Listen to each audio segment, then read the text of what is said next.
The train platform cleared in under a minute. That was the part nobody talked about afterward. Not what the man said, not the papers he held up like they meant something, but how fast everyone found somewhere else to look. She didn't move. One bag. Both hands loose at her sides. The August heat pressing down on Duskwell like a verdict. Across the street, a door opened. A man stepped out. Stopped. Read the platform the way you read a room when something has already gone wrong inside it. Sawdust on his sleeve. Eyes that didn't look away. He set down what he was carrying and walked toward her. Nobody in that town would forget what happened next, though most of them would spend a long time pretending they hadn't watched. The train came in at 2:30, and Kaya was the last one off. Not because she was slow, because she had learned in 25 years of being the last one considered that there was no advantage in rushing toward a moment that might not want you. She stood at the top of the car steps and looked at Duskwell, Arizona territory. Before Duskwell had the chance to look at her, a main street of packed clay baking in the afternoon heat, a water trough with one horse drinking and one horse pretending to, a hardware store, a dry goods, a saloon with its doors propped open because the desert did not observe Eastern conventions about when a man was allowed to be thirsty. And beyond all of it, at the far eastern edge, the Dragoon Mountains sitting in their old and indifferent permanence, brown at the base and going purple at the peaks, the kind of geography that had been here before every human structure in its shadow and would remain long after. She picked up her bag. One bag, canvas, worn at the corners, packed with the discipline that came from having very little and needing to be deliberate about every inch of it. 3 days on the train from Tucson. One dress that had been pressed before departure and had not survived the journey with any dignity. Hands that knew work. A spine that had decided somewhere around age 12 that it would not curve for anyone. She walked down the steps. Walter Greer was waiting at the far end of the platform. 45 years old, broad through the middle in the way of a man who had once been strong and had since become comfortable. He held a folded paper in one hand and wore the expression of someone who had been rehearsing a difficult conversation long enough that the rehearsing had made the conversation worse. 8 months prior, he had filed the contract with the agency in Tucson. He had spent the months since changing his mind by degrees and had written no letter because a letter would have required him to commit to a position before witnesses were present to watch him take it. He had the paper. He had the platform. He had an audience of 11 people going about their Wednesday business who were not technically watching, but who were absolutely watching. Kaya walked toward him with her bag at her side, and her face arranged in the expression she had trained it toward in situations like this one, which was nothing. Not coldness, not fear. The particular stillness of a woman who has decided in advance not to give a crowd what it came for. She stopped 4 feet from him. Walt Greer opened his mouth. The agency, he said, and his voice was loud. Not accidentally loud, deliberately loud, the voice of a man using volume as a substitute for courage. The agency didn't say she was Indian. He said it looking not at her but slightly past her, in the direction of the dry goods, as though he were making an announcement to the street rather than a statement to her face. He held up the folded paper once, just held it, because a piece of paper, even an unread one, gave a man something to hide behind. Then he put it back in his coat pocket, turned, walked away down the platform without looking back, boots loud on the boards, the sound of a man who believed speed constituted dignity. The platform did not clear immediately. It held the way a crowd holds after something happens in public, that everyone present has complicated feelings about, and no one is quite ready to name. A woman near the freight office looked at the ground. A man in a feed company apron turned back to his cart with the particular care of someone who wanted it, noted that he had not participated. 2 boys sitting on the far railing looked at Kaya with the open, uncomplicated curiosity of people young enough that they had not yet learned to pretend they weren't looking. Kaya stood back at her feet, back straight, face doing that thing. She had been assessed in doorways and waiting rooms and front porches for 15 years. She had been measured and found lacking in ways that had nothing to do with her and everything to do with whoever was doing the measuring. She was 25 years old, and she was standing on a train platform in a town she didn't know yet, and the man who had sent for her had used her in front of strangers and walked away, and she was not going to let those strangers have what they were quietly waiting for. She breathed once, looked at the street. The town of Duskwell spread out before her in the late afternoon light, going about its business as if a woman had not just been publicly discarded on its train platform. A woman came out of the milliner's across the street and opened a parasol. A dog crossed Main at a diagonal, committed to a destination. Somewhere down the block, someone was hammering, life, continuing. Which was, Kaya had found what life did. She was still working out what came next when she heard boots on the boardwalk across the street. Not hurried, not slow. The pace of a man who has made a decision and is walking toward it before he changes his mind. He was coming out of the hardware store. 32 years old, though she didn't know that yet. Broad in the shoulder, the kind of broad that came from actual labor rather than any intention toward it, with sawdust on his left sleeve from the morning's work and a paper bag of fittings in his right hand and a face that had been weathered into something honest. Not handsome the way a man in an Eastern magazine was handsome. Handsome the way a well-built fence was handsome, solid, functional, made to last. He stopped on the boardwalk step. He looked at the platform, her bag, the straight spine, the empty space where a man had been. He read all of it in about 4 seconds. Then he set the paper bag down on the step behind him and crossed the street. He stopped at the bottom of the platform stairs and looked up at her, and he did not look at her the way Walt Greer had looked at her. He looked at her the way you looked at a situation you were trying to assess honestly. Wade Calaway.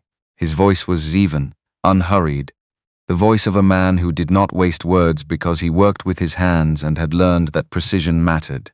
He had 2 children and a house that needed keeping. He did carpentry 3 days a week, so mornings she would have the place to herself. He held her gaze without apology and without performance. Temporary, he said.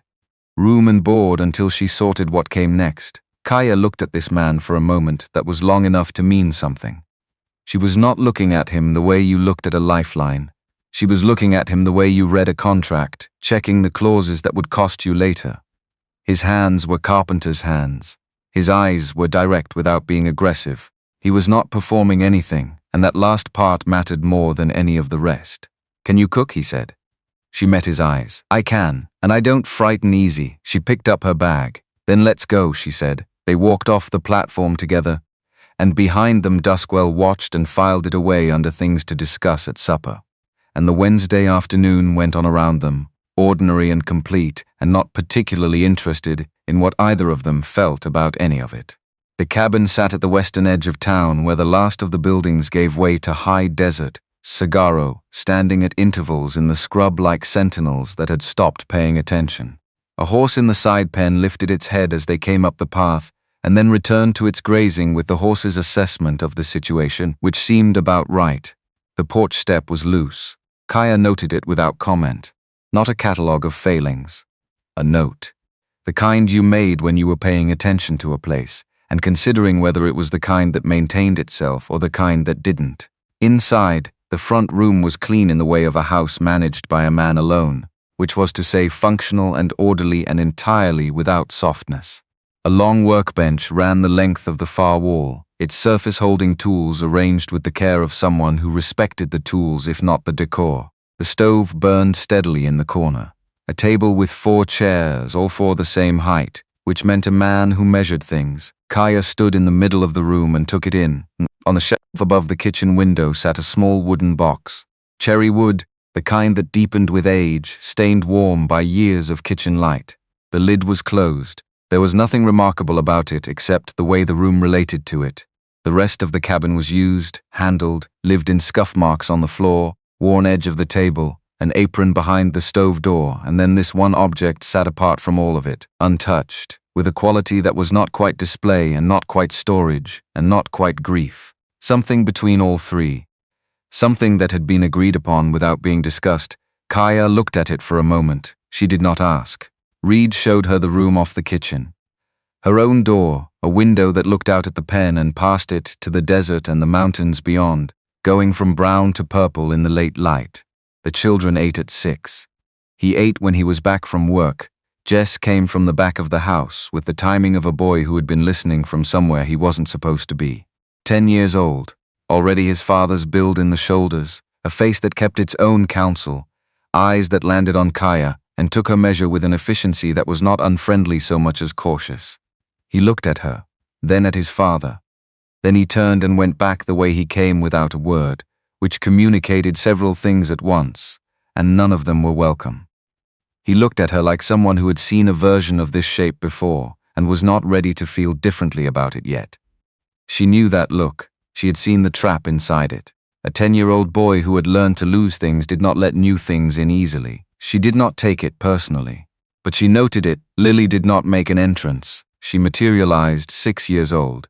One ribbon tied correctly at the back of her head, and one that had given up partway through and was simply hanging there, committed to nothing. She appeared in the bedroom doorway with the full and completely unguarded attention of a child who had not yet learned to want things quietly.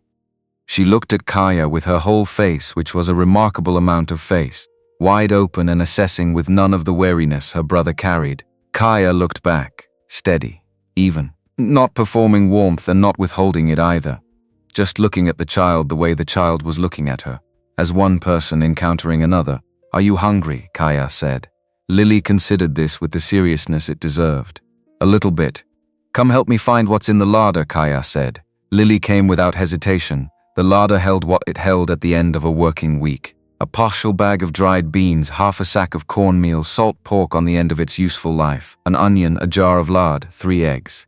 Not a lot. Enough. Kaya set Lily to sorting beans while she started the cornbread batter, and Lily sorted with the intense focus of a child given a real task by an adult who expected it done correctly.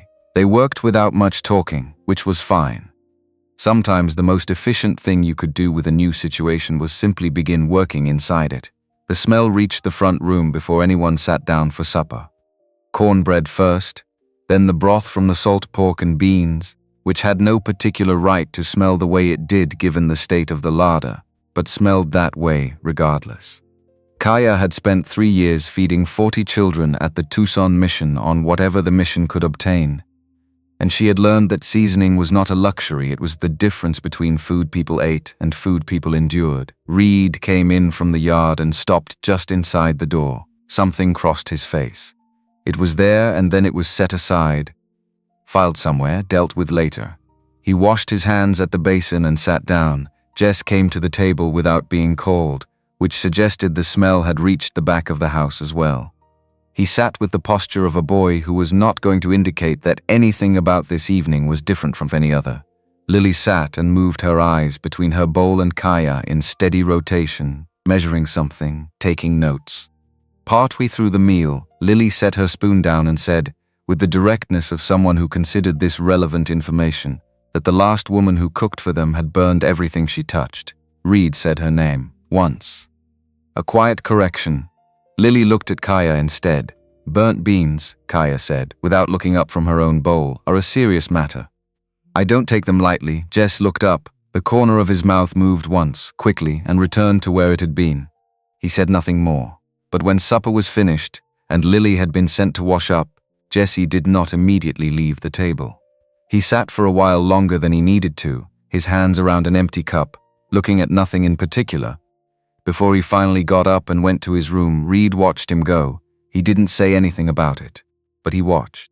Morning came in the color of copper and quartz, the sky lightening from black to a deep, bruised purple to something that was not quite pink and not quite gold, before the sun cleared the mountains to the east and turned everything sharp and certain.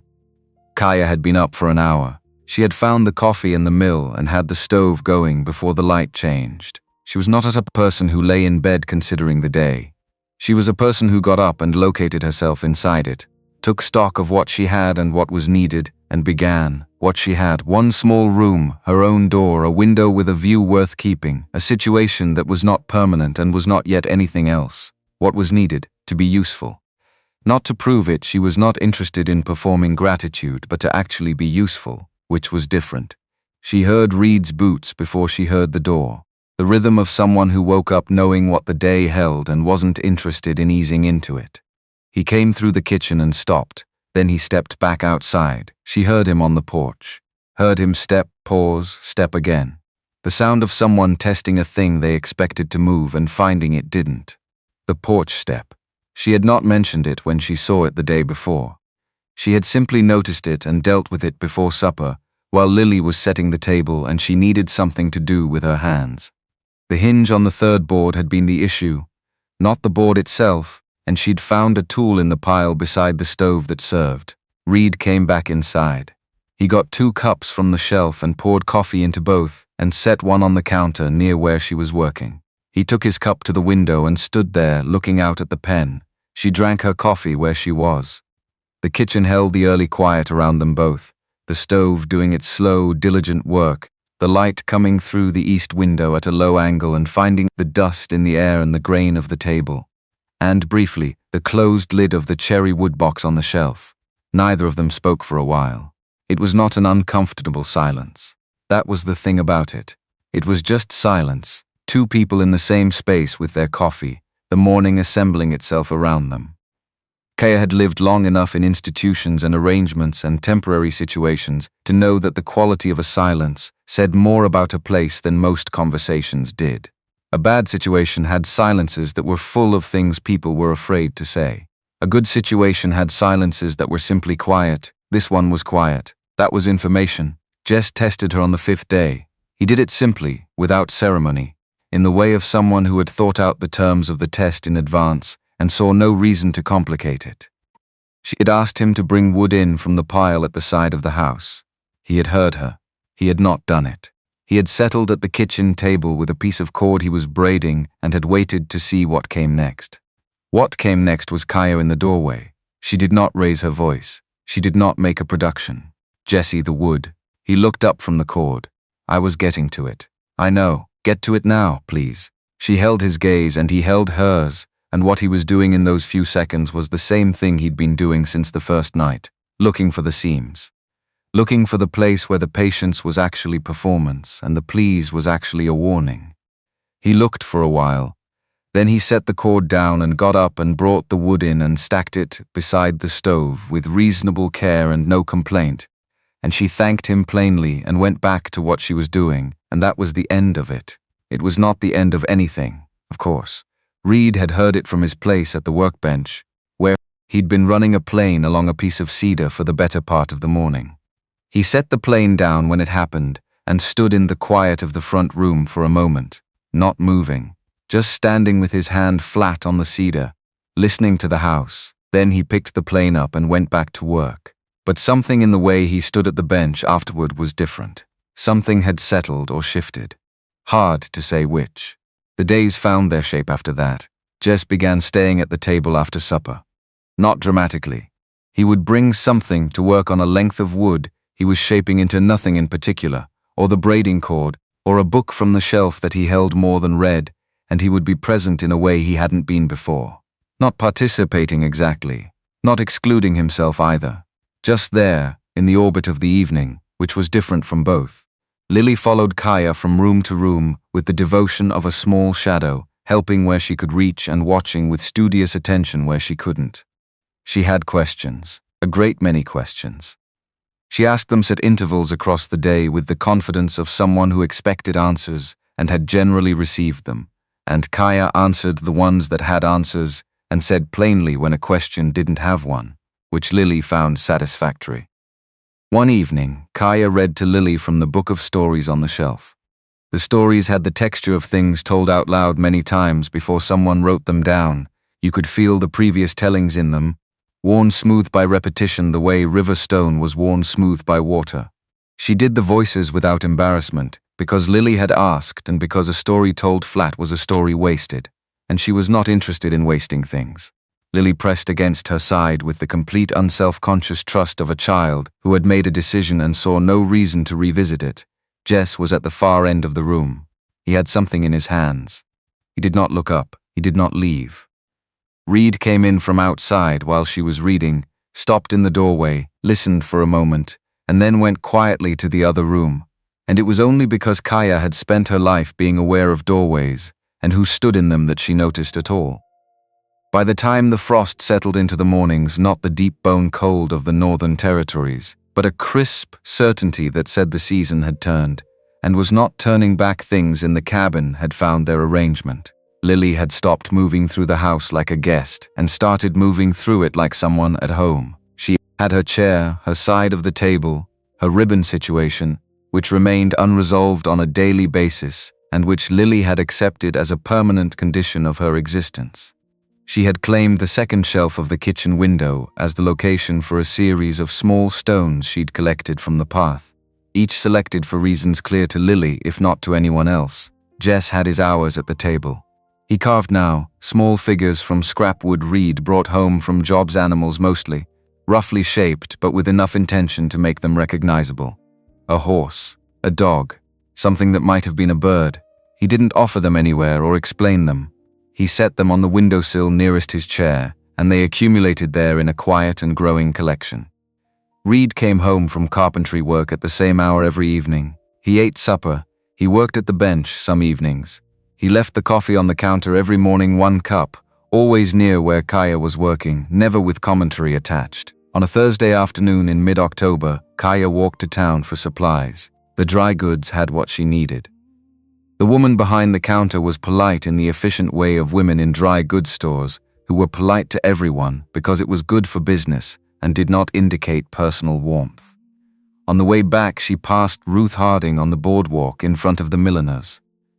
Ruth Harding was a woman of a certain age and a certain position in Duskwell's social geography, the kind of woman who knew everything that happened in town and had opinions about most of it, and conveyed those opinions in the voice of someone simply sharing her concern, which made them difficult to dispute without seeming as though you were disputing concern itself. She stepped alongside Kaya with the easy confidence of someone who intended to walk in the same direction, regardless of whether she was invited. She talked about appearances, about what people were saying, which was the passive construction she used to mean what she herself was thinking. About the natural shape a situation found when left alone. About the confusion that came to children when they were given the wrong idea about what an arrangement was, what it was and what it wasn't, what could be expected of it and what couldn't, and the longer-term consequences is when those distinctions weren't made clear early enough. She mentioned this with the practiced specificity of someone who had given it considerable thought and was offering the conclusions as a gift rather than a judgment. She chose her words the way a skilled person chose tools for what they would do, not what they looked like doing it. Kept the aim steady, kept moving, never quite landed where you could grab the thing and name it for what it was. She walked with Kaya to corner and wished her a pleasant afternoon and went about her business, and the whole of it had taken 4 minutes and left nothing to argue with. Kaya walked the last 3 blocks to the cabin with the groceries and set them on the counter, and stood at the sink with her hands on the rim and looked out at the pen, the desert beyond it, the afternoon going quietly about its work without her. She was 25 years old and she had been in enough rooms with enough women who used that voice for that purpose that she had built something durable for it. Not acceptance, not indifference. A structural patience, the kind built from understanding that another person's measure of you was not the truth of you, and that treating it as though it were was how they won. She stood at the window until the feeling that needed standing passed. Then she started supper.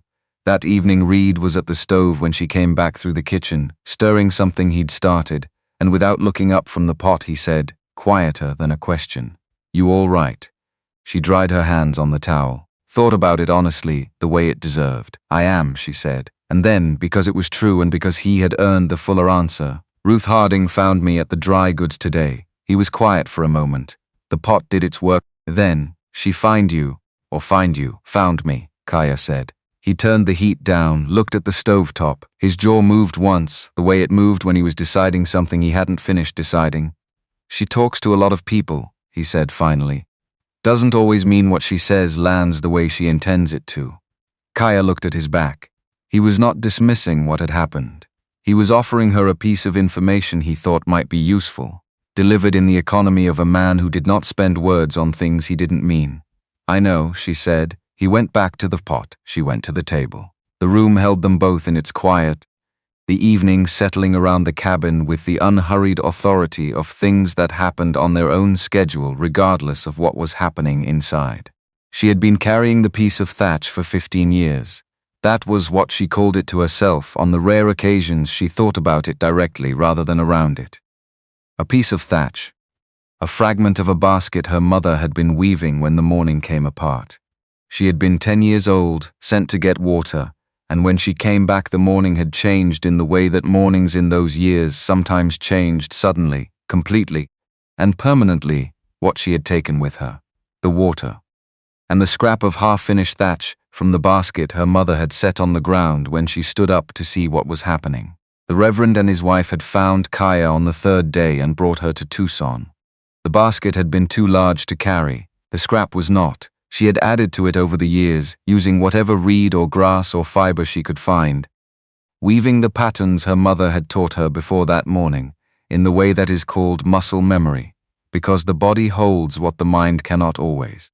The colors were wrong, not the red ochre and juniper green of the high country, but whatever was available in Tucson, but the pattern was right, the water-finding pattern. The one her mother's hands had known without looking. She kept it in the bottom of her bag. She did not take it out often. She took it out when she needed to locate herself, which she needed to do sometimes, when the arrangement of the world suggested she was whatever the world had decided she was, rather than what she actually was. The night Reed saw it, she had not heard him coming. She was sitting at the kitchen table with the lamp low and the thatch in her hands, just holding it, fingers running along the weave the way you ran your fingers along something made to last. She heard him stop in the hallway. She did not look up. Not because she was embarrassed, but because she was not done with what she was doing. And she had always understood that you were allowed to finish a thing before you acknowledged an audience. She ran her thumb across the pattern once more. Then she folded it, not hastily but carefully, and put it back in the interior pocket of the bag and set the bag on the floor. When she looked up, the edge of the hallway was empty. She could hear him walking back toward his room, not quickly. The way you walked when you had seen something and were giving a person the privacy of not having been seen. She set the lamp lower. Sat for a while in the kitchen with the embers giving off their steady, diminishing heat, and the desert outside the window going on in the way deserts went on, indifferent and enormous, and not requiring anything from her at all. There were worse things, she thought, than being somewhere that didn't require anything. She went to bed. The morning after that was grey and unremarkable, the kind that did not distinguish itself, low flat light and a wind carrying the smell of dry grass and the memory of cold. Kaya had breakfast going when Lily came out in her nightgown, still warm from sleep, hair loose, moving through the kitchen with the dreamy proprietary ease of a child entirely at home. She was absorbed in something, some private matter of considerable importance, moving from the window to the shelf where her collection of small stones lived, counting or rearranging them or conducting a survey whose terms were known only to her. She caught her foot on the threshold between the kitchen and the hall. It happened the way falls happened, quickly and then completely. Both palms hit the floor. The sound she made was the startled kind, the kind that came before a child had decided whether the event warranted tears or simply surprise. She decided Kaya came down to the floor with her before the crying had built to full volume. She did not make a fuss about it. She took both small hands in both of hers and looked at the palms red from the impact, not broken, and held them warm and steady, and said nothing alarming because there was nothing alarming to say. Lily cried the way children cried when they were held by someone they trusted, not longer than it needed to go. The sound unwinding and then quieting, steadied by the contact, and then, without planning it, without meaning to say anything particular at all, Lily said the word that was simply true for her in that moment, Mama. She said it the way you said a word when you were 6 and in pain and someone was holding your hands. Without agenda, without strategy, because the word matched the shape of what was happening and her brain, at 6, didn't have the machinery to second-guess a shape that fit. The word went into the room. Kaya's hands stayed where they were. One breath. One. And then she gathered the girl in and held her until the crying finished itself calm and certain, and giving no outward sign of what that word had done to the air around them. Reed was in the bedroom doorway. He had heard it. He stood with one hand on the doorframe and his eyes on the hallway floor and did not move. Something was happening in him that he was not looking at directly, not because he was afraid of it exactly, but because there were things that changed the moment you looked at them straight. And a man who had been managing his life with careful precision for 18 months was not quite ready to let something unmanageable back in. He went back into his room and sat on the edge of the bed with his hands flat on his knees and stayed there while the morning moved quietly around the house without him. At the table, Jesse had gone entirely still. He was 10 years old. He knew exactly what he had heard and exactly what it meant. And something in his face that had been shut for a long time that had learned to stay shut. Because opening things and then losing them was a particular kind of damage he had no interest in sustaining again, was working, slowly and against its own resistance, in a direction it hadn't moved since the winter his mother stopped getting up. He sat very still. He looked at the piece of wood in his hands. He didn't carve outside. The wind moved through the saguaro at the property's edge without commentary on anything happening inside the house, which was possibly exactly what the situation needed. The Wednesday sessions started with 4 girls. Kaya had not announced them. She had simply gone to Reverend Ames on a Monday morning, knocked on the door of the small office behind the chapel, and said plainly that she had 3 years of teaching needlework at the Tucson mission, that she had time on Wednesday afternoons, and that if he had girls in this town whose mothers wanted them to learn, she was willing to teach. Ames had looked at her over his reading glasses for a moment that held more than a moment's worth of weight. He was a man who had been in Duskwell 14 years and had developed the economy of judgment that came from having to render it constantly in a small community, the ability to assess quickly and be willing to revise. He looked at Kaya the way he looked at a proposition he was genuinely considering, rather than one he was performing consideration of. Then he said he would speak to a few families. 4 girls came the first Wednesday. They ranged from 7 to 11, and they arrived with varying degrees of enthusiasm, from the genuine interest of the eldest to the resigned compliance of the youngest, who had clearly been sent by a mother who believed needlework was important, and who had not been consulted about her own opinion on the matter. Kaya set them up at the table in the side room Ames used for Sunday school, and gave each of them a scrap of fabric and a needle and thread, and did not start with theory. She started with a straight stitch, 1 stitch, then another. The relationship between the two, how the tension in the thread and the angle of entry determined everything about what the finished thing looked like and how long it held. The youngest girl, the one who hadn't wanted to come, made 4 stitches and looked at them and looked at Kaya. "These are straight," she said. Not a question, a mild, genuine surprise. "They're yours," Kaya told her. "You made them straight." The girl looked at the stitches again, with the expression of someone revising their position on a subject they had already decided. The second Wednesday there were 6 girls. The third 8. Kaya did not mention this to Reed. Not because she was concealing it, but because it had not come up, and she was not in the habit of narrating her own activities for the sake of being accounted for. She was not someone who needed to be tracked. He heard from Jesse, who heard from one of the boys at school whose sister was attending. Jesse reported this to his father in the flat, efficient manner of a 10-year-old relaying information he considered notable without wanting to indicate that he found it notable. Reed set his coffee down. Looked toward the kitchen where Kaya was working. The following morning he stayed in the kitchen while he drank his cup instead of taking it to the window. He stood at the near end of the counter and drank it close enough that conversation was possible if either of them wanted it. Neither of them reached for it specifically, but the proximity was different from before, like a door left ajar rather than closed. That same week, Kaya went back to Reverend Ames on a Tuesday with a second proposal. She was going to take in sewing orders, private needlework, alterations, the kind of work that women in a growing town needed done, and often didn't have the time or training to do for themselves. She had the skill. She needed the income to reduce her dependence on the arrangement with Reed, which was temporary and which she intended to make less necessary over time by her own hand. And she wanted to expand the Wednesday sessions. More girls if families were willing, older work if the girls were ready. She had taught buttonholes and gathers and basic garment construction at the mission. She could teach those here. Ames listened, set his pen down. "You understand," he said carefully, "that some people in this town will have reservations." She looked back at him with the steadiness of someone who had not for a single moment believed otherwise. "I understand," she said. "I'm asking if you have space on Wednesdays." He looked at her for one more moment, then he said yes. She walked back through town with the forward momentum that came not from winning something, but from beginning something.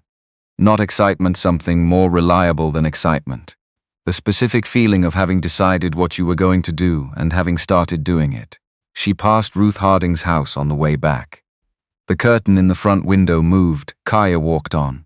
The idea had been in her since the first Wednesday, since the moment the youngest girl had looked at her 4 straight stitches with genuine surprise.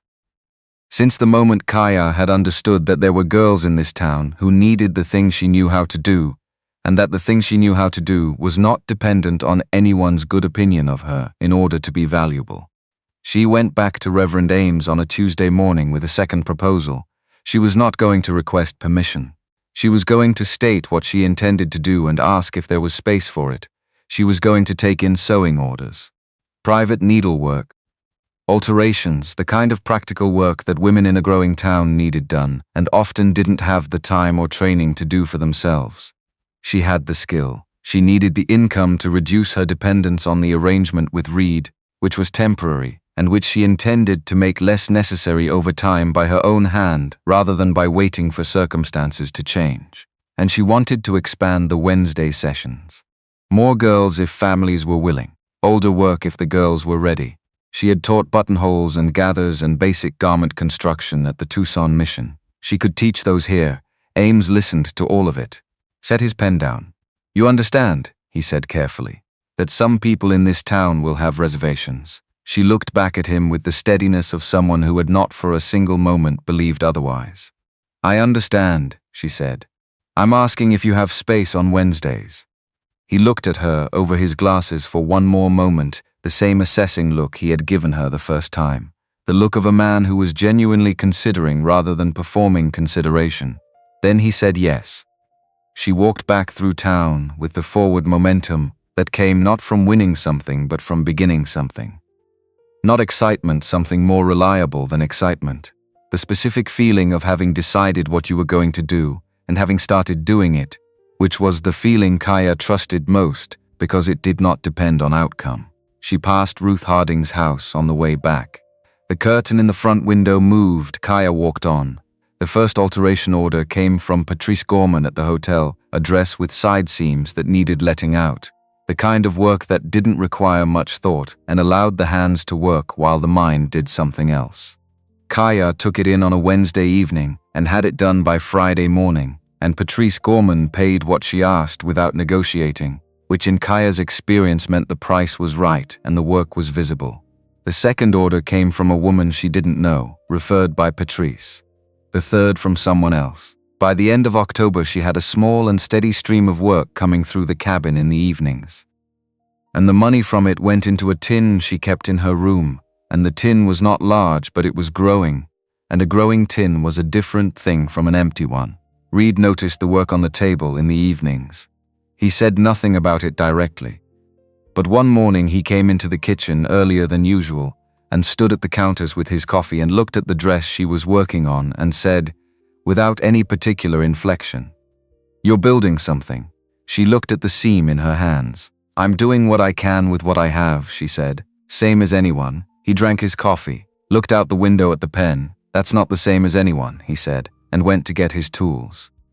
She watched him go and looked back at the seam and took the next stitch. And whatever the exchange had been, it sat in the kitchen after he left with a quality she didn't try to name, because some things were better left without names until they had finished becoming what they were going to be. The Wednesday sessions continued. 6 girls the second week, 8 the third. The side room at the chapel filled with the particular productive quiet of people doing work they were attending to, needles moving at different rates and with different degrees of confidence, and Kaya moving among them with the patience of a woman who had learned that teaching was not about making people understand. It was about creating the conditions under which understanding became possible, and then getting out of the way. She came home from the third Wednesday session to find Jesse at the kitchen table with his carving, and he looked up when she came in and said, without preamble, "Sarah Fenner said you taught her a buttonhole today." She hung up her coat. "I did." He looked at the carving. "Cal Pruitt's daughter," he said. "She told Sarah it was the hardest thing she'd ever done, and she did it right the first time." Kaya went to the stove to start the kettle. "That's because she has good hands," she said. She just didn't know it yet. Jess looked at his carving for a moment. Then he looked at her. Then he looked back at the carving and kept working, and nothing more was said about it. But something in the way he held the wood afterward was different, a degree of ease that had not been there before, as if a small and previously uncertain thing had been confirmed. Cal Pruitt was not trying to cause anything. That was the important thing about Cal Pruitt, and it became clear within the first 10 minutes of understanding the situation. He was a perfectly ordinary man who had been in Duskwell a long time, and who spent Tuesday evenings at the saloon in the way that men who had been in small towns a long time spent Tuesday evenings at saloons, easy, unhurried, talking about nothing in particular with no destination in mind. The conversation going where conversations went at the end of a working day, when the working day was done, and the next one hadn't started. He had a whiskey and he talked, he said. The Calaway place looked different lately. Had noticed it going past on his way to the mill. Smoke at the right hours. The kind of regularity that a house with a woman in it had and a house without one didn't. He said it without weight. A neutral observation about visible evidence. He said the kids seemed steadier. The boy Jesse had been in school regular all fall, which hadn't always been the case the previous year. The little girl had been seen in town with Caius twice now, walking like she belonged to somebody, the way children walked when they had a somebody to walk with. He reached for his glass. He said, the woman from the platform, the one Walt had left standing there, in front of half the town back in August, something about her. The way she'd set up the sewing sessions at the chapel. The kids had taken to her in a way he hadn't seen before. The older one was coming around. The little one had started to call her Mama. He said it was good to see that house with some life in it again. Walt Greer had been standing at the far end of the bar. He had not been talking to anyone. He had come in for a drink at the end of a day that had not gone particularly well and had no intentions beyond the drink. He was not a man who liked public saloons as a rule, too loose, too likely to put you in conversations you hadn't agreed to. But tonight he had not wanted to be in his own house either, which was large and quiet in the way of houses that held only one person, and the saloon at least had noise. He had not been listening to Cal Pruitt specifically, and then he was. He stood at the end of the bar and heard the shape of it build smoke at the right hours. Kids steadier, the older one coming around, and then he heard the last part, the little girl Mama. He set his glass down. He looked at the row of bottles across from him without seeing them. In his mind, a picture was assembling the way pictures assembled when you didn't want them to, detail by detail, without your cooperation. Warm light in a cabin window. Children settled at a table, the quality of a house that had found its rhythm and was keeping it. He had been the one to set that in motion, not Wade Calaway, who had simply crossed a street. Him. He had filed the contract, he had paid the fare, he had made the decision, and then he had made a different decision on a train platform in public, and the thing that had grown from the space he left behind was this. The woman he had dismissed in front of witnesses was now in a house that had found its rhythm because of her. And the children were steadier, and the little girl called her Mama. Walt Greer had pride that had sat wrong since August, not love, not longing. He was honest enough with himself, alone at the end of a bar on a Tuesday in late October, to know it was not that.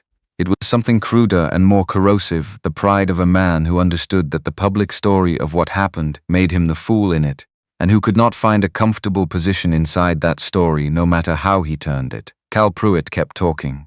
Something else now, the mill or the road or the weather. Walt wasn't listening anymore. He set coins on the bar. Where does Calaway live? He said. Cal turned, looked at him with the expression of a man who had just caught up to what he'd accidentally started. Walt, he said, in the voice of someone who would have chosen different words 20 seconds ago if he'd known where they were going. Walt Greer was already putting his coat on. 3 weeks after the Wednesday sessions began, Reed took the cherry wood box down from the shelf. He did it on a Thursday evening after supper, when Jesse had gone to his room and Lily was at the table with a picture book, moving through it with the slow thoroughness of a child, who was not reading so much as visiting each page individually and conducting a private assessment of each one. Kaya was finishing the dishes. Reed lifted the box from the shelf with both hands, the careful way you handled something you'd been careful not to handle for a long time, and set it on the table. He stood there looking at it. Then he sat down. He opened it. Inside were the contents of a working sewing kit. Needles of several sizes arranged in a piece of felt, spools of thread in practical browns and grays with a few other colors, a small pair of scissors with handles worn from use, a thimble, a measuring tape rolled tightly. The ordinary equipment of a woman who had sewn practical things for practical reasons without any intention of stopping. Ellen, he said, without preamble, without particular volume. His wife. She'd had the kit since before they were married. He said it in the way you said the name of something you had been carrying long enough that you had stopped noticing the weight until the moment you set it down. Kaya set the last dish in the rack, turned. He wasn't looking at her. He was looking at the contents of the box with the expression of a man who had been in a house with something for a year and a half and was finally in the same room with it as a choice rather than an avoidance. Jess had told him, he said, that Lily wanted to learn to sew. He looked up then. His expression was asking something it wasn't quite putting into words, whether this was something Kaya was willing to do with his daughter, using materials that had belonged to someone else, and whether asking that changed the shape of things between them or simply acknowledged the shape that was already there. She looked at the box, at the thimble, at the scissors with the worn grips. She said yes. He nodded once. He reached into the box and set the spools and needles on the table beside it, looked at them, looked at Lily, who had looked up from her book with the full attention of a child who understood that something was happening in the room and was waiting to find out what it was. Your mother, Reed said to his daughter, would have wanted you to learn. Lily came off her chair and stood beside him and looked at the thread and the needles with the solemnity of a child being handed something that mattered. She picked up the thimble and held it on the end of her finger and turned her hand in the lamplight. Watching it, Jess appeared in the doorway of his room. He had been there for some of it, clearly the particular stillness of someone who had not intended to be seen and had decided not to move now that he was. He looked at the box on the table, at his father's hands near it, at Lily with the thimble gleaming at the end of her finger. He stayed in the doorway for a moment longer than he needed to. Then he went back to his room quietly, not the way he had gone back to his room in the early days, which had been refusal. This was something he needed to be alone with, which was different, which was in fact the opposite. Kaya started the Wednesday lessons with Lily the following week. They sat at the kitchen table in the mornings while Jesse was at school and Reed was at his carpentry work, and Lily learned the straight stitch first, then the running stitch, advancing with the uneven speed of a child fast at some things, baffled by others, entirely committed to the project regardless of which she was encountering at any given moment. The box stayed on the table after that. Not open, but present. No longer positioned on the shelf as something outside the life of the house, just an object at the table, where the house's work happened, which was where it had always belonged. Thursday morning came in cold and specific, the kind of cold that was not winter yet but was done pretending otherwise. A line of high cloud over the eastern range. Frost on the pen fence, thin, catching the early light and holding it briefly before releasing it. Reed's breath visible at the kitchen window when he came in from checking the horse. He mentioned at breakfast that he needed to stop at the post office for a timber notice. A lumber contact north of town, there was a standing arrangement about advance notice on cedar, which was increasingly difficult to source locally, and which Reed used for interior finish work. Kaya said she'd walk with him. The children were at school. The morning was free until the early afternoon. They went together down the main street of Duskwell in the cold air. Reed with his coat open the way he wore it when the cold was present but not yet serious, Kaya with her shawl close. They did not talk much. They had developed the habit of comfortable silence on the short distances in and out of town, the habit that formed without being decided upon and was one of the better kinds. The post office occupied the front room of Hector Vane's house, and Hector's wife was behind the window when they arrived and handed Reed his notice, with the practiced efficiency of a woman who had been managing mail for 14 years and had long since stopped finding it interesting. They came back out into the cold. Kaya stepped off the post office porch first. Walt Greer was in the middle of the street. He had positioned himself with the deliberateness of someone who had chosen his location in advance, not quite between them and the cabin, but certainly in the line that would take them there, in the open space where there were no doorways to step into and no counters to put between yourself and what was being said. He had the papers in his right hand. The agency contract, folded the way it had been folded on the platform in August. He raised his voice before they had taken 3 steps from the porch. The fare, he said, had been paid. The contract had been signed. An obligation did not dissolve because a woman had found somewhere more comfortable to be. He said this with the cadence of a man reading from a document even when he wasn't. He held the papers up. Everybody on Main Street in Duskwell on a Thursday morning who was within earshot, and several had the papers held up for them to see.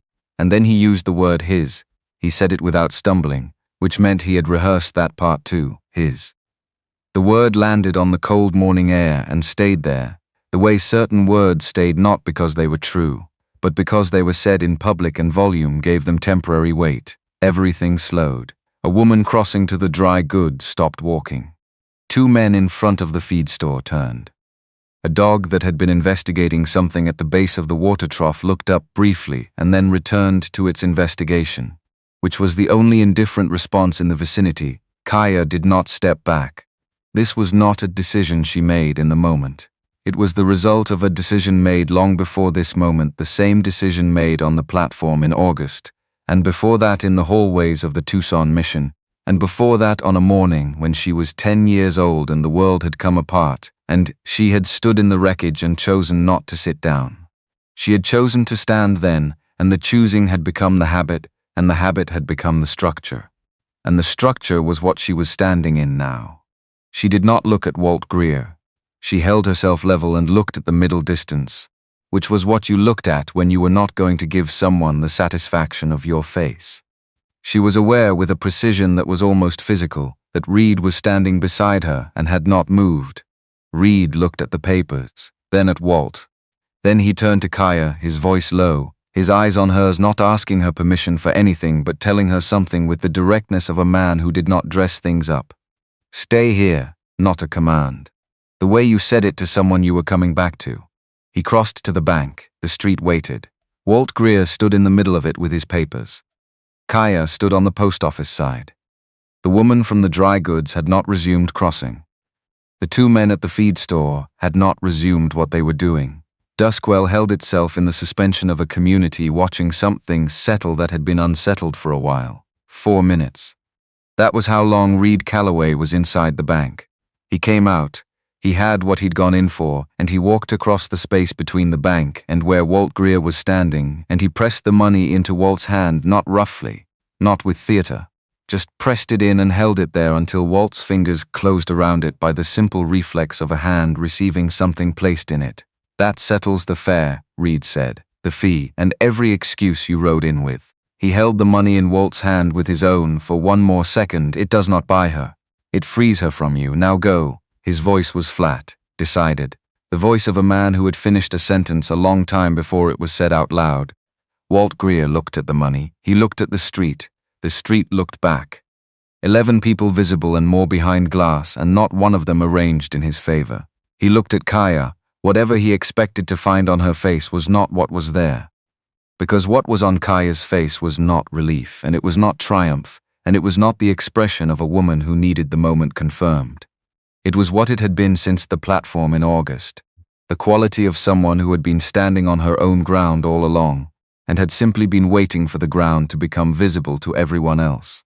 Walt looked away first. He walked to his horse at the rail in front of the saloon, untied it, mounted, and rode out of Duskwell, heading northeast on the Benson Road.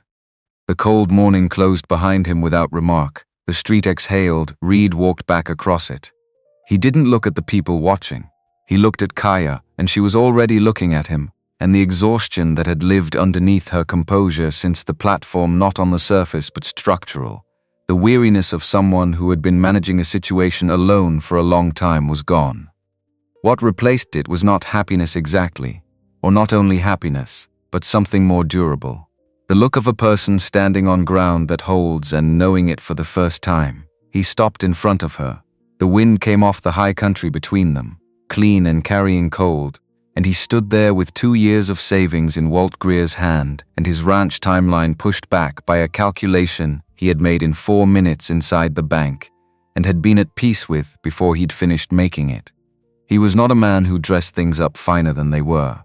He had crossed a street before he had decided to. He had left coffee on a counter and made nothing of it. He had just handed everything he had saved toward a future. He'd been building alone because standing by while it happened was not something he was built to do, and he had learned, in 32 years, that some things you discovered about yourself in the middle of them rather than before. He was not going to start pretending otherwise now. "I'd like you to stay," he said, "as my wife. If that's what you want," he said it simply, not performing bravery, just saying the true thing after a long time of saying things around it. Kaya looked at him. She took the space that choosing for herself required. The cold street waited. A horse at the far end of the block shifted against its rail. Somewhere inside the dry goods, a door opened and fell shut. The ordinary business of Duskwell conducting itself half in the background of the most important question she had been asked in 25 years. She had spent those 25 years being a person that situations happened to, and being determined to remain herself through all of them. She had been sent away and taken in and assessed and measured and contracted, and she had endured all of it by being more herself than whatever the situation was trying to make her. And here was a man on a cold street who had just spent everything he'd saved toward a future he'd been building alone and was asking her to be part of it instead. "Yes," she said, quietly and completely, nothing held back. "That's what I want." He let out a long, slow breath. His hand found hers and closed around it. Around them, Duskwell came back to itself in small increments, boots resuming on the boardwalk, the woman from the dry goods finishing her crossing, two men at the feed store turning back to their conversation. Life continuing. They stood there for a moment that was just the moment, his hand around hers, the cold air on their faces, the mountains in the distance doing their ancient indifferent business. Then they walked back toward the cabin. Behind them, near the feed store, Cal Pruitt watched Walt Greer's horse disappear around the northeast bend. Beside him, the man he'd been talking to about a fence post order said, careful and quiet, "Walt won't let that sit. Man like that doesn't ride off clean." Cal looked at the two figures walking west. At the space Walt had occupied, now just cold air and packed dirt. He picked up the fence post conversation where they'd left it, because there was nothing else to do, and the fence posts needed ordering regardless. But he looked back once more before he went inside. The wedding was small by any measure that counted weddings in terms of size. Reverend Ames, the two children, 3 neighbors who had asked to come and been told they were welcome. Ruth Harding, who had not asked but had appeared at the chapel door in her good dress with her hands folded and had been let in because there was no reason not to. The ceremony took 20 minutes. Kaya wore the dress she had pressed before the train journey in August, which had survived 3 months in the cabin wardrobe and emerged in better condition than it had arrived in, which seemed about right. Reed stood beside her at the front of the small chapel and said what he was asked to say with the same unhurried precision he brought to everything he meant, and she said what she was asked to say, and Reverend Ames pronounced them married with the gravity of a man who had done this enough times to know which ones would hold and which ones were hoping to. Lily cried, not from sadness, from the overwhelming volume of the occasion, which exceeded her capacity to contain it, and the tears came as natural overflow rather than any specific grief. Jesse stood very straight beside his father and did not cry, but his jaw was set in the particular way it set when he was managing something at close range and not advertising the effort. They walked home in the cold November air, the 4 of them, Reed with his coat finally buttoned all the way, Lily holding Kaya's hand and narrating observations about the frost on the boardwalk planks.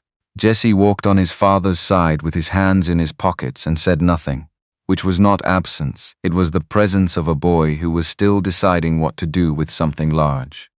At the cabin, Reed made coffee and Lily declared that there should be cake, and theirs was no cake, but there were molasses cookies Kaya had made that morning, and Lily accepted this substitution with the philosophical pragmatism of a child who understood that the occasion mattered more than the specific dessert.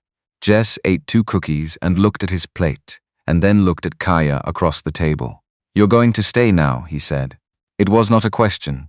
It was a boy confirming the terms of an arrangement he had decided, privately and without announcement, to accept. Kaya looked at him steadily. "Yes," she said, "I'm going to stay." He nodded once. Picked up his coffee cup. He had recently begun drinking coffee, diluted with considerable amounts of milk. with the air of someone taking on a new professional identity, and drank from it with the gravity of a person who had just concluded an important negotiation and was moving on. Reed caught Kaya's eye across the table. The corner of his mouth moved. She looked back at her cookies and said nothing, and the cabin held all four of them in its warmth. On that November afternoon, the stove steady in the corner, the cherry wood box sitting on the table where it had been since Reed opened it 3 weeks prior, no longer an object apart from the life of the house. It was not the life Kaya had imagined at 25. Because at 25 she had stopped imagining specific lives on the grounds that specific lives had a way of diverging from their imagined versions, and it was more efficient to manage the one in front of you. But it was the life in front of her, and it was more than she had planned for, and she was honest enough with herself to acknowledge that without making something larger of it than it was. She was Kaya Calaway now, a name that felt foreign in the way all new names did and would stop feeling foreign in time. She had learned to answer to 3 names in her life. This one was the first she had chosen. Walt Greer had been gone 11 days when he went to Bisbee. He did not go back to Duskwell. He went to the county seat 30 miles south, where the Territorial Administrative Office occupied 2 rooms on the 2nd floor of the court building and was staffed by a man named Aldrich, who had been appointed through connections rather than competence, which was relevant because men who held positions through connection were generally more susceptible to the arguments of other well-connected men than to the arguments of evidence. Walt Greer was not powerful, but he was persistent, and he had spent 11 days sanding the personal bitterness off his grievance until only the procedural surface remained, which was harder to refuse. He told Aldrich that there was a woman in Duskwell who had represented herself to a mail-order agency as a citizen in good standing, whose documentation he had reason to question, and that as the wife of a property-owning man in the territory, any uncertainty about her status was a matter the territorial office had an interest in verifying. He said this without heat, without the tremor of a man defending wounded pride. He had rehearsed it long enough that the personal content had been removed from the delivery, and what remained sounded like concern rather than grievance. Aldrich looked at the paperwork. Walt had brought the original agency contract, a letter Walt had drafted himself making claims about inconsistencies in Kaya's background that were specific enough to sound investigated without actually being investigated. He said he would send someone to look into it. Walt rode back to where he was staying in Bisbee and ate supper in the rooming house dining room and felt, for the first time in 11 days, the particular relief of a man who has moved a problem from his hands into a system's hands. Whatever happened next was the process. Not him, he was wrong about what that meant. But the error would take a while to become clear. The man Aldrich sent was named Grover Finch, and he arrived in Duskwell on a Monday morning in late November, on the stage from Bisbee with a leather satchel and the efficiently harassed manner of a territorial functionary who had too many files and too little time, and approached each assignment as an obstacle between himself and its resolution. He was not a villain. That distinction mattered and became clear within the first 10 minutes of his presence. He was a bureaucrat, which was different a man with a checklist of things to verify who intended to verify them and move on. He was not interested in the human content of the situation. He was interested in the file. He went to Sheriff Daly's office first, as protocol required. Daly was a laconic man of 50 who had been in Duskwell long enough to find most things more tedious than alarming. He listened to Finch's explanation with the expression of a man being handed a problem that was not technically in his jurisdiction, but was going to require his floor space. Daly sent his deputy to get Wade Calaway. Reed came in from a job at the north end of town with sawdust on his jacket and the expression of a man being interrupted during work he had carefully planned and would now have to replan. He listened to Finch's explanation, a review of documentation relating to his wife's background and registration status, and his face did nothing visible. He said he needed to get his wife. He brought Kaya. She came in with her coat on and her hands easy at her sides. She looked at Finch, at Daly, at the leather satchel on the desk, and she read the room the way she read rooms, completely and quickly, and without indicating that she was doing it. Finch introduced himself, explained the purpose of the review, said it was a standard process in cases where a flag had been raised about documentation, that it was not an accusation, that she was not required to answer questions, but that cooperation would resolve the matter more efficiently than non-cooperation. He said all of this with practiced neutrality. Kaya looked at him. She said she was happy to cooperate. Finch opened the satchel. He had a list of questions, the nature of her birth and family, as she understood and could document it, her residence history from birth to the present, her enrollment or non-enrollment in any tribal register currently recognized by the federal government, her documentation from the Tucson mission, her marriage certificate, any records that established her standing as a person of good standing in the territory. These were the questions. Kaya answered them. She had the Tucson mission documentation in the cabin, carried in the bottom of her bag for 15 years because she had learned early that a woman in her position who did not have her papers with her was a woman who could be moved more easily than one who did. She had Reed go back to the cabin to retrieve them. She waited in Daly's office with the particular patience of someone who had prepared for this kind of moment long before this kind of moment arrived.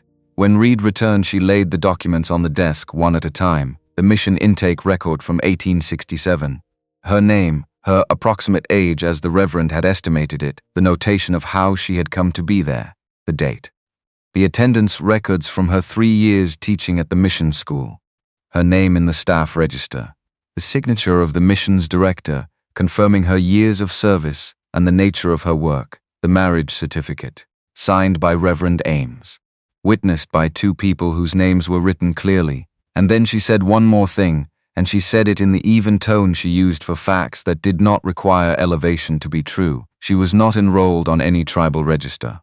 This was accurate. The reason was that the register in question had been compiled during a period when the band of her father's people had been scattered by military action prior to the compilation date, and their absence from the document reflected the circumstances of that moment rather than any question about her origin or standing. She said this the way you stated observable facts, without apology, without heat, without any suggestion that the facts required your emotional participation to be valid. Finch was writing faster than he had been at the start of the conversation, which meant the things she was saying were landing in the categories that resolved rather than the categories that complicated. Reed was standing to her left, slightly behind, in the position of a man who had come with her and intended to remain with her, and understood that this was not his conversation to carry. His hands were in his jacket pockets. He was watching Finch with the focused attention of someone monitoring whether a process was being conducted honestly.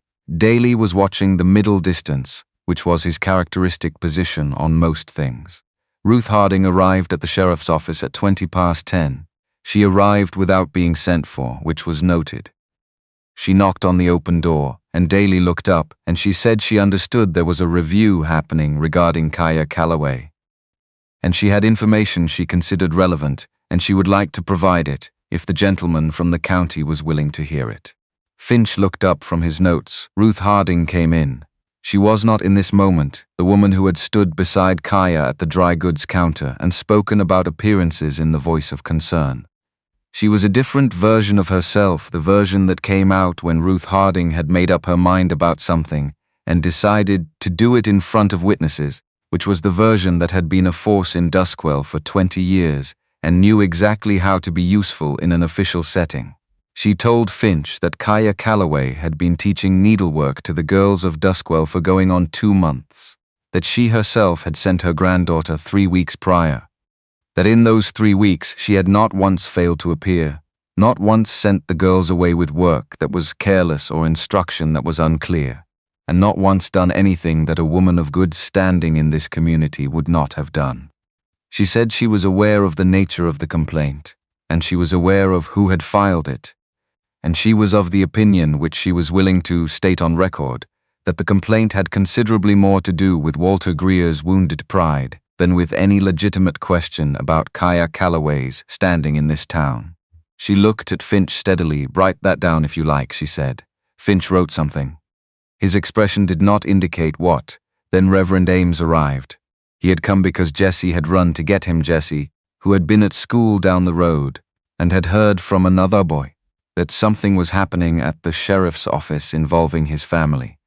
and who had gone directly to the Reverend with the no-time-to-waste efficiency of a 10-year-old, who understood that adults with institutional authority were more useful in certain situations than adults without it, and that Reverend Ames was the most credible adult he knew.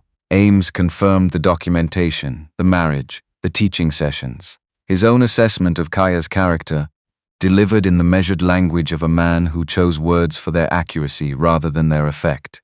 He also said, and this was the thing that landed most specifically, that the mission documentation Kaya had provided was consistent with records he had independently confirmed through correspondence with the mission director in Tucson. He had initiated that correspondence, he said, 6 weeks after Kaya arrived in Duskwell because he was a man who verified the things he could verify, and he had verified this. Finch looked up. You confirmed her background independently, he said. 6 weeks ago, Ames said. Before the wedding. Before any of this. Finch looked at this information, made a note, looked at the documents on the desk, comprehensive and cross-referenced and confirmed by the Reverend prior to any dispute. Looked at the 2 people who had come in voluntarily to offer testimony.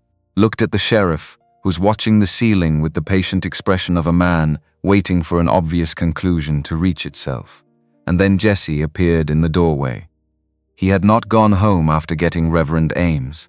He had followed the Reverend here and had been standing outside the office door for the past several minutes, visible through the glass, which Daly had noticed and said nothing about, because Daly had a long-standing policy of not interfering with children who were doing nothing wrong.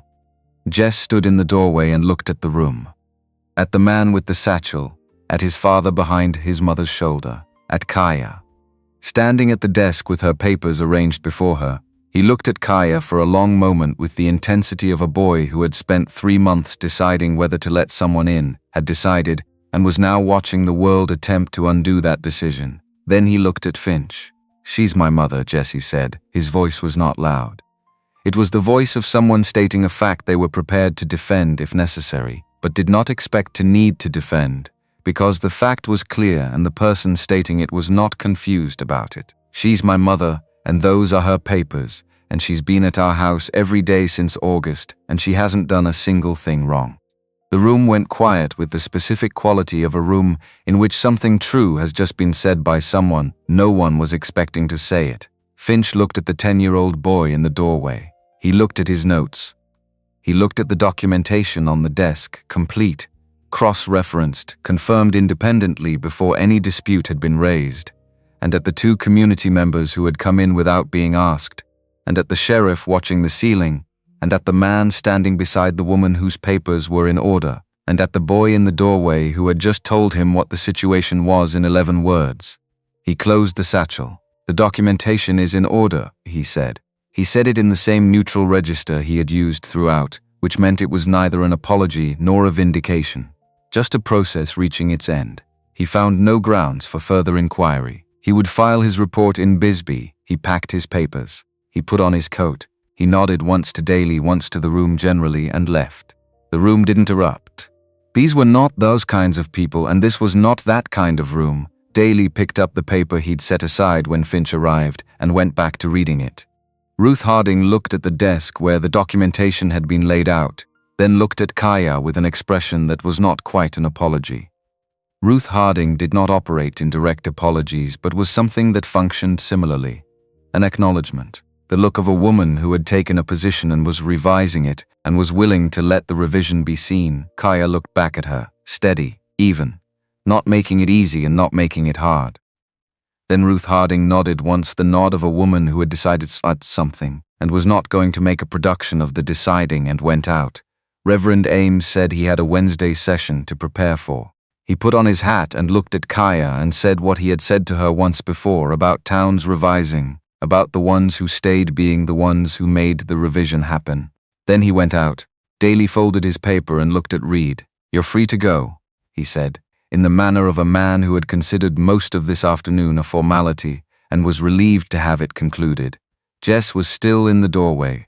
Reed crossed the room and put a hand on his son's shoulder, and Jesse stood very still under the weight of it, with the expression of someone doing a great deal of internal work in a compressed amount of time. Reed kept his hand there without saying anything, because it was not a moment that required words. Kaya walked to the door. She stopped in front of Jesse.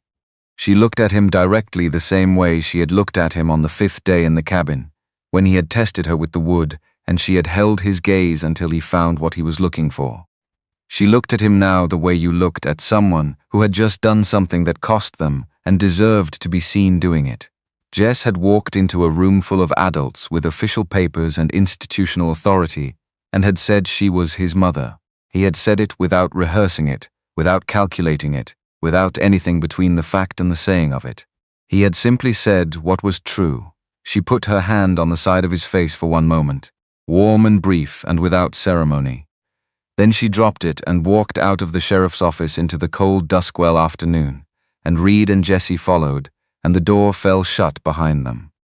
They walked home through town, the three of them, with Lily to be collected from school on the way, and the afternoon going on around them in its ordinary and complete fashion. And nobody in the street who looked at them would have been able to say precisely what had changed, only that something had, and that it was visible. Walt Greer's plan, when Finch's report came back to Bisbee 2 weeks later, revealed itself in its outcome. Aldrich sent a brief letter. The review had found no grounds for action. The documentation was in order. The matter was closed. Walt sat in his Bisbee rooming house with the letter and understood, with the clarity that came from having a thing explained to you by its failure, that he had done what people acting from pride instead of purpose consistently did. He had constructed a mechanism that required things to go well in order to accomplish anything, and things had not gone well, and now the mechanism had stopped. He had lost the Thursday. He had lost the Bisbee filing. He had lost before an audience both times, and the thing he had been attempting to undo, the presence of Kaya in the Calaway house, the warm windows, the smoke at the right hours, was now formalized in a marriage certificate and confirmed by a county review, and was not going anywhere. He folded the letter. He did not go back to Duskwell.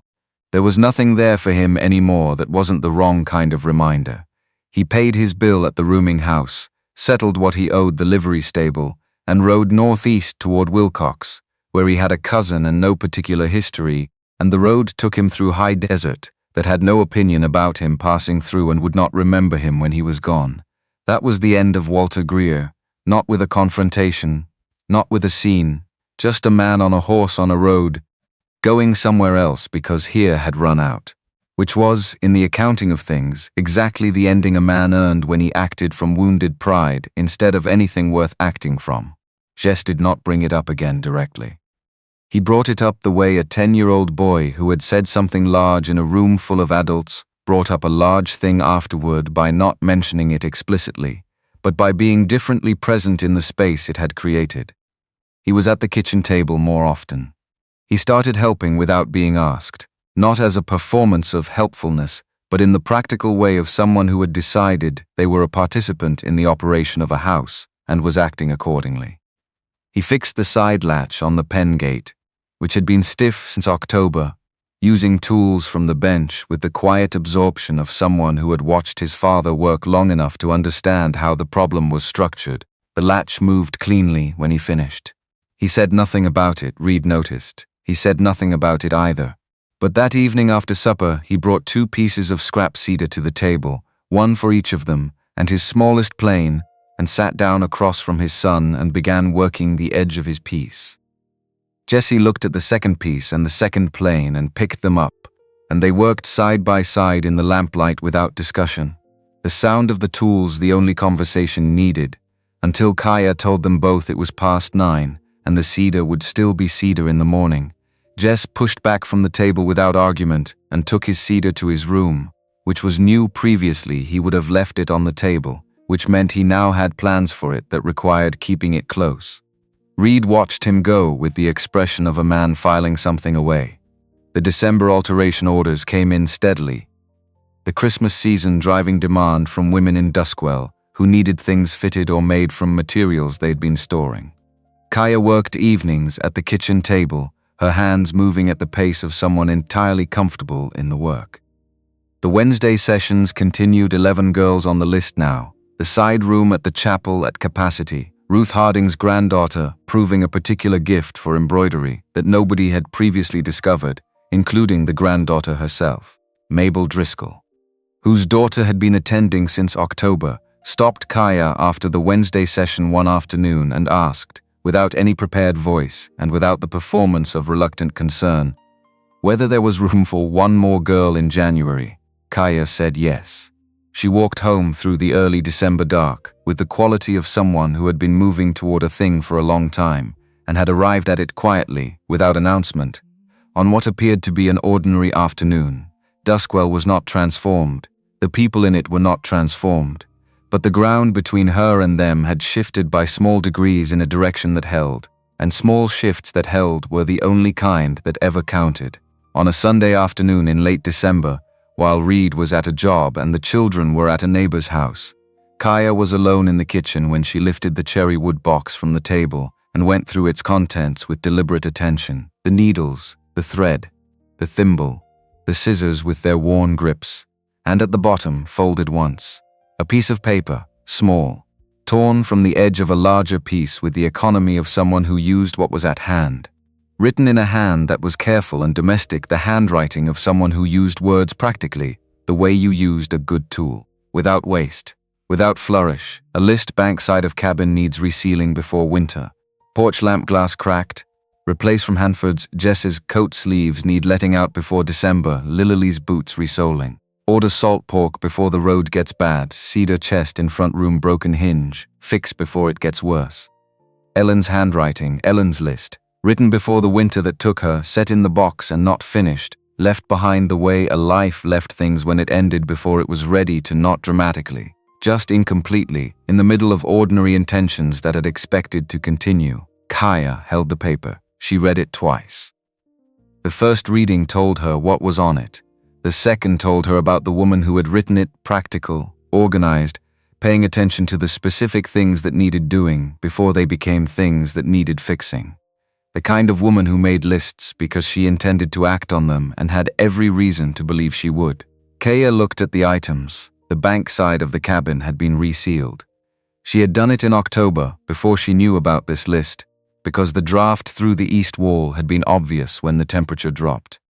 The porch lamp glass had been replaced. Jessie's coat sleeves had been let out. Lily's boots had been resoled by the cobbler in town. She's been finishing Ellen's list, not knowing. Not because she was trying to fill anyone's place or stand in anyone's outline.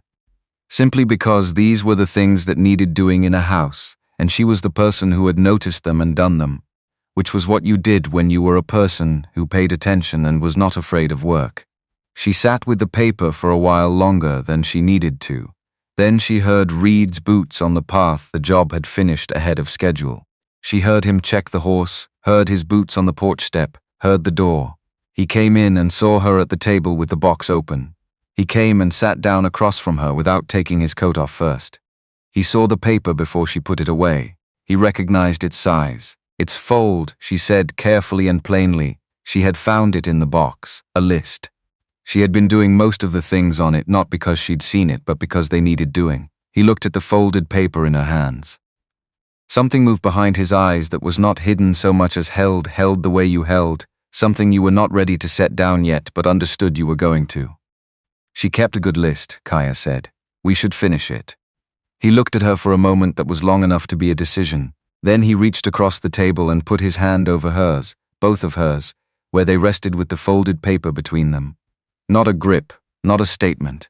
Just his hands over hers, the carpenter's hands with their specific calluses from specific tools over specific years. He said quietly, "She would have liked you." Kaya looked at him steadily. "I think I would have liked her too." He took his hands back, stood, went to hang his coat where it belonged. She put the paper back in the box and set the box on the kitchen shelf, not in the position it had occupied for a year and a half, held apart from the life of the house, but simply on the shelf, in its place, as an object that belonged to this kitchen and the people in it. She went back to starting supper. Outside, the December afternoon was going dark over the desert, in the way it went dark in winter, quickly, completely. The stars arriving in the clear Arizona sky with the suddenness of things that had always been present and only needed the daylight to stop competing before they could be seen. On a morning in late January, with the stove going and the children still asleep and the early light at its low winter angle through the kitchen window, Kaya told Reed. She waited until he had his coffee, until the ordinary rhythms of the morning had established themselves, and the house was quiet in the way it was quiet before the children woke. "I'm expecting," she said. He set the cup down. The kitchen held the silence of it. The stove. The window light finding the surface of the table and the edge of the shelf where the cherry wood box sat. He looked at his hands on the counter, the carpenter's hands in their particular configuration of use and wear, and then he crossed the kitchen and stood before her and put both his hands on her shoulders. The careful, deliberate way of a man verifying that the ground was solid before he committed his weight to it. She held his gaze. The ground was solid. She had checked. "We're going to need a bigger table," he said. She almost laughed. She did not quite laugh, but the thing that happened in her face was close, the involuntary response that came when something landed exactly right, and the surprise of it arrived ahead of everything else. "We're going to need a lot of things," she said. "We'll build them." He said it without inflation, without theater. A statement about what they were going to do, in the same register as everything else he had ever said to her that was true.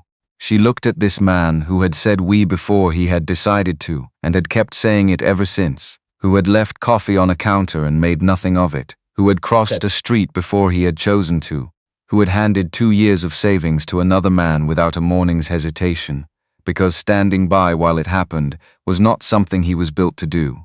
She had not expected this. She had told herself she did not expect this. But the distance between what she had told herself and what she felt standing in the kitchen on a January morning was the distance that had always existed, maintained as a practical matter, as a way of not wanting things she wasn't certain she could have. She had them now. That was the fact of it. Plain and large and entirely true. They told the children at supper. Reed said it plainly, the way he said everything. And Lily received the information and immediately asked what the name would be, not as a preliminary question, but as the central organizing question, the one everything else needed to arrange itself around. Jesse sat very still.